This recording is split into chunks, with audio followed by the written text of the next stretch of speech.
Ողջունում եմ ձեզ թանկագիններ։ Ուզում եմ այսօր կիսվեմ մի ուղերձով, որ սրտումս շատ կա,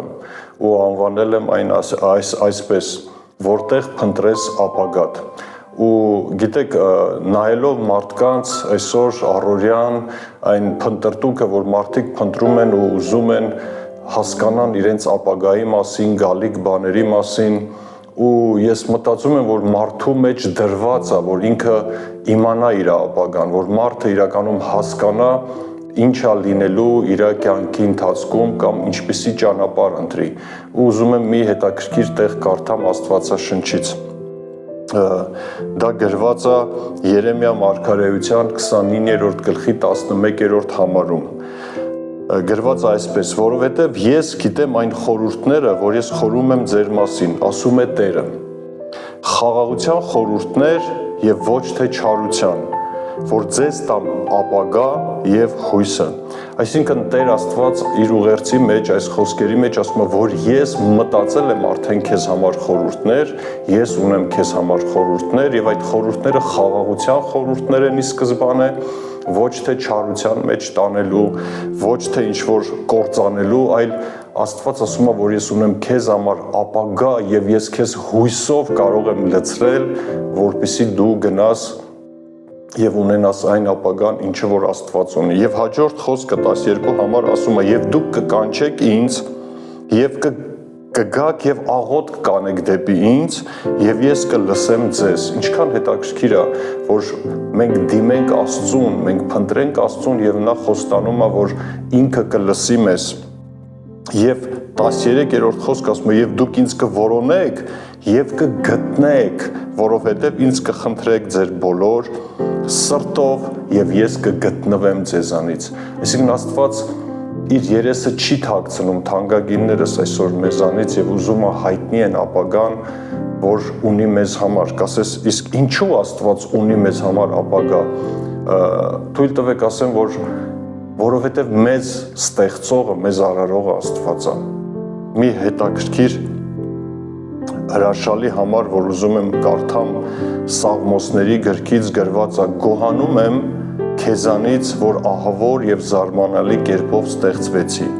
Զարմանալի են քո գործերը եւ իմ անձը լավ հասկացել է։ Հեղինակը գրում է եւ ասում է, գիտես, ես հասկանում եմ, որ դու ես ինձ արարել, Տեր, եւ դու ես իմ հեղինակը եւ գրված է այսպես, սա Սաղմոսներ 139 համարն է, ես 13-րդ 14-րդ խոսքից կկարդամ, կարդացի եւ հիմա 15-րդ համար ասում է. իմ ոսկորները չծածկվեցին քեզանից, երբ որ ես ստեղծվեցի ծածուկ տեղը եւ երկրի խորություններում ճարտարությունով կազմվեցի։ Քո աչքերը տեսան իմ կերպարանքը դեռ անպատրաստ։ Պատկերացնում եք, Աստված գիտեր ամեն մեկից, երբ որ մենք ձևավորվում էինք մեր մայրերի արգանդի մեջ, որովայնի մեջ, երբ որ դեռ ոսկորներ չկար ու այդ ձևավորման շրջանն էր, Աստծո խոսքն ասում է, որ ես քեզ գիտեի այդ ժամանակներից, ինչքան հրաշալի է։ Եվ գրված է.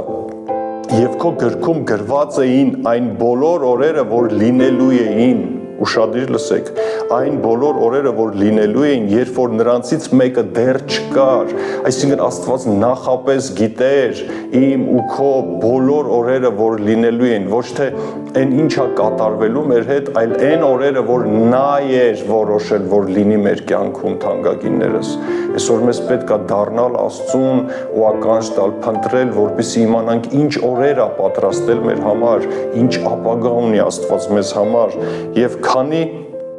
գրված է, որ եւ քո գրքում գրված էին այն բոլոր օրերը, որ լինելու էին, երբ որ նրանցից մեկը դեռ չկար։ Ինչքան հրաշալի է իրականում, ինչքան հրաշալի է այսօր դառնալու Աստծուն ու փնտրել իր երեսը իմանալու ապագայի մասին։ Ցավով ուզում եմ ասել, բայց գիտեք, շատերը այսօր փնտրում են իրենց ապագայի համար այդ իմացությունը գուշակների մոտ, կախարդների մոտ, ոգեհարցուկների մոտ, ես չգիտեմ, աստղագուշակների մոտ, գառասկոպներով, թե ինչ են ասում աստղերը, ինչ են ասում, անգամ մերելա հարցուկ, այսպես ասած, հոգիներ են կանչում, որպեսզի հոգիները գան եւ իրենց իրանց ապագայի մասին լուր տան։ Սա կախարդություն է, սա դիվային ծրագրեր է, որոնց որ դեմ է Աստված, ու այսպես վարվելով մենք չարությամբ ենք լցվում կամ չարություն ենք գործում Աստծու դեմ։ Ես խնդրում եմ մեկնաբանություններում, այդ բաժնում մեկնաբանությունների դու կարող ես գրել ինչ գիտես քո ապագայի մասին։ Եթե երբևէ դիմել ես գուշակի քո ապագայի մասին իմանալու համար, խնդրում եմ գրի մեկնաբանություններում, որպեսզի մենք աղոթենք քո համար եւ այդ անեծքը քանդված լինի քո կյանքից։ Ինչու են մարդիկ փնտրում այդ կախարդությունների կամ գուշակների, կախարդների միջոցով իրենց ապագան, որովհետեւ Աստծուն չեն ճանաչում։ Այս ուղերձից նպատակն է, որ մենք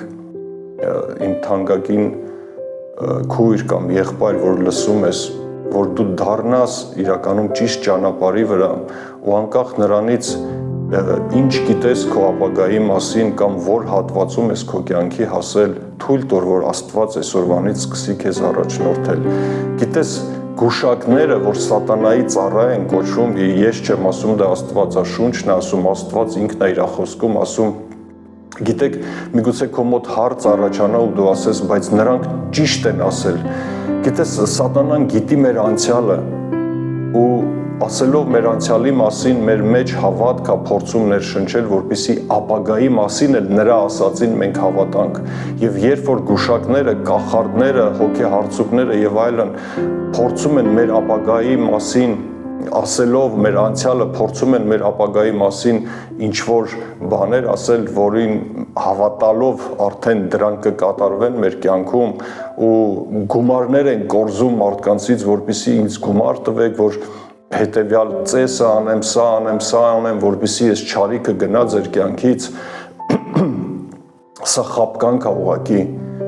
Աստված քեզանից ոչ մի գումար չի ուզում, ու Աստված քեզանից ոչ մի բան չի պահանջում, ուղղակի ասում է դարձիր ինձ, դարձիր իմ ճշմարտության ու ես քեզ կառաջնորդեմ քո ապագայի մեջ։ Լսեք, սատանան չի ստեղծել մեզ, որպեսզի նա էլ որոշի մեր ապագան։ Մեզ ստեղծել Աստված եւ նրա ձեռքերում է մեր ապագան, թանկագիններս։ Սատանան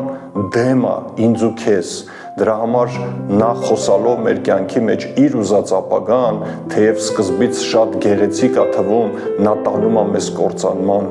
Նա չի մեր կյանքի հեղինակը, մեր կյանքի հեղինակը Աստված է։ Եվ եւս մեկ հրաշալի համար եմ ուզում ընթերցել, սա Սաղմոս 8-րդ գլխի 4-րդ խոսքում գրված է. Ինչ է մարդը, Տեր, որ դու հիշում ես նրան եւ մարդի որդին, որ դու խնամք ես տանում նրա համար։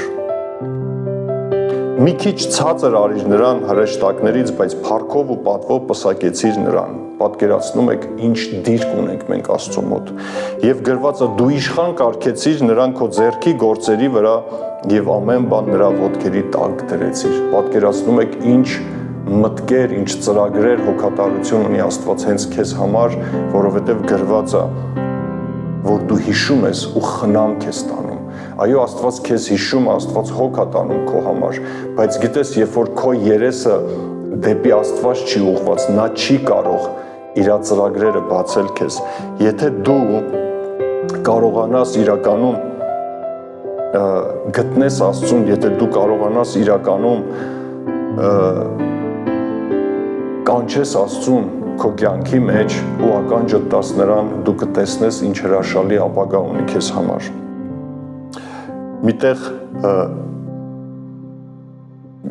Միտեղ շատ հրաշալի տեղ, ուղղակի ինչու եմ ես այս տեղերը կարդում, որ դու համոզվես, որ Աստվածաշնչում բազում տեղեր կա եւ Աստվածաշունչը դա Աստծո խոսքն է, Աստծո գրված կամքն է ինձ եւ քեզ համար։ Եթե դու Աստվածաշունչ ես կարդում, ես խնդրում եմ քեզ մեկնաբանությունների բաժնում գրի, ես կարդում եմ Աստվածաշունչ, կամ եթե չես կարդում, կամ եթե չունես, մենք կարող ենք Գյումրիի տարածքում քեզ նոր կտակարաններ նվիրել, դա Աստծո խոսքն է, որ կարող ես իրականում կարդաս, բացես եւ ունենաս փոխհարաբերություններ Աստծո հետ, որի շնորհիվ որ քո հավատքը կաճի։ Ես նաեւ հրավիրում եմ ամեն կիրակի միասին փառաբանելու Աստծուն, լինելու եկեղեցում լսելու Աստծո խոսքը ու կոչ եմ անում թանկագիններս հաճախի եկեղեցի ու լսիր Աստծո խոսքը, հաճախի եկեղեցի, որտեղ եկեղեցում խոսվում է Աստծո խոսքը, քարոզվում է Աստծո ճշմարտությունը, որը որ մեզ առաջնորդում է ճշմարտության մեջ։ Ու եթե դու եկեղեցի ես հաճախում, կարող ես մեկնաբանություններում գրել, ես հաճախում եմ եկեղեցի, ես լսում եմ Աստծո խոսքը ու թող Տերը օրհնի քեզ։ Եսայա մարգարեության 45-րդ գլխի 11-րդ խոսքը այսպես է ասում. Իսրայելի Սուրբը եւ նրա արարիչը այսպես է ասում. ապագա բաները ինձանից հարցրեք, պատկերացնում ես, ու իմ որդկանց եւ իմ ձեռքի գործերի համար ինձ մոտեցեք։ Իսկ մենք կամ այն մարդիկ, ովքեր որ գնում են գուշակների մոտ, պատկերացնում եք, ինչ են ստանալու նրանք, թեև գուշակները Աստծո անունից խոսան, բայց մի հավատացեք, նրանց մոտ չկա Աստծո խոսքը, նրանք Աստծո ծառաները չեն, նրանք սատանայի ծառաներն են։ Ասում է իմ ձեռքի գործերի համար ինձանից հարցրեք։ Եվ ես ուզում եմ իրականում խոսքս բերեմ ավարտի, թանկագիններ։ Եթե այսօր դու դեռ չես դարձել դեմքով դեպի Աստված, եթե այսօր դու չես բռնել Աստծո երկարացված ձեռքը դեպի քեզ, ես քեզ կոչ եմ անում մի աղոթք, որը որ դուր կբացի Աստծո համար դեպի քո կյանք, որը որ դուր կբացի, որ Աստված գա քո կյանքի մեջ եւ դու իր հետ շփվելով կճանաչես այն ապագան, այն հույսը, այն խաղաղության խորհուրդները, որ Աստված ունի քեզ համար։ Կոչ եմ անում, աղոթես այս աղոթքը, ու ասես Տեր, խնդրում եմ, ների ինձ, ների իմ մեղքերի համար, ների իմ սխալ ճանապարհների համար, որ այսքան ժամանակ ես ապրել եմ առանց քեզ։ Ու ես հավատում եմ, որ Հիսուս Քրիստոսը եկավ, որպեսզի ճանապարհը ցույց տա դեպի Հայրը։ Հիսուս Քրիստոսը եկավ եւ վերցնելով իմ մեղքերը ինձ հաշտություն բերեց, ինձ արդարություն բերեց, ու ես հավատում եմ, որ Քրիստոսը իմ մեղքերի համար խաչվեց, չարչարվեց, մահացավ եւ երրորդ օրը հարություն առավ։ Աստծո խոսքն ասում է, եթե սրտովդ հավատաս եւ քո շուրթերից խոսես այս խոսքերը, ընդունես Քրիստոսին քո Տեր ու Փրկիչ, դու կփրկվես։ Ու եթե դու այս աղոթքը աղոթեցիր ու կարող ես հռչակել, ասես Տեր, ես այսօր որոշում եմ կայացնում եւ ընդունում եմ Քրիստոսին իմ կյանքի միակ Տեր ու Փրկիչը, եկ իմ սրտի մեջ բնակվիր իմ կյանքում եւ առաջնորդիր քո ճանապարհների մեջ։ Ես խնդրում եմ, որ դու բացես եւ ցույց տաս իմ ապագան։ Խնդրում եմ աղոթիր այս աղոթքը եւ իրականում ես էլ ուզում եմ հիմա քո համար աղոթեմ, որ Հայր Աստված Հիսուս Քրիստոսի անունով լուսավորի քո սրտի աչքերը, որ դու ճանաչես նրան, որ դու ճանաչես այն ապագան, որ նա ունի քեզ համար, այն խաղաղության խորհուրդները։ Ես աղոթում եմ, որ Տեր իրականում բոլոր այն լսողները, ինչի կարիք էլ որ ունեն, ես աղոթում եմ, որ քո ձեռքը երկարի եւ կպնի նրանց, որ քո սրտի Տեր իմ Աստված խորհուրդները հայտնվեն նրանց կյանքի մեջ, որ եթե ինչ-որ ձևով սատանան կարողացել է նրանց շեղի, դու դարձի բերես նրանց եւ առաջնորդես ճշմարտության շավիղներիդ մեջ, թանկագինս օրհնված եղի։ Դու կարող ես նաեւ մեկնաբանություններում գրել, ինչ թեմաների շուրջ կուզեիր, որ խոսեինք, ինչն է քեզ հետաքրքրում, կարող ես անձնական նամակի միջոցով գրել, ներքևում կլինի մեր հեռախոսահամարները, մեզ կապնվելու միջոցները ու իրականում հրավիրում եմ ամեն կիրակի միասին կարող ենք փառաբանել, կարող ենք առանձին ծառայել ձեզ եւ տարբեր հարցերի շուրջ խորհրդատվություններ անցկացնել Աստծո խոսքի համաձայն։ Թող Տիրոջ օրհնությունը, խաղաղությունը, ուրախությունն ու արդարությունը լինի ամենքիդ կյանքում։ Մինչ նոր հանդիպում։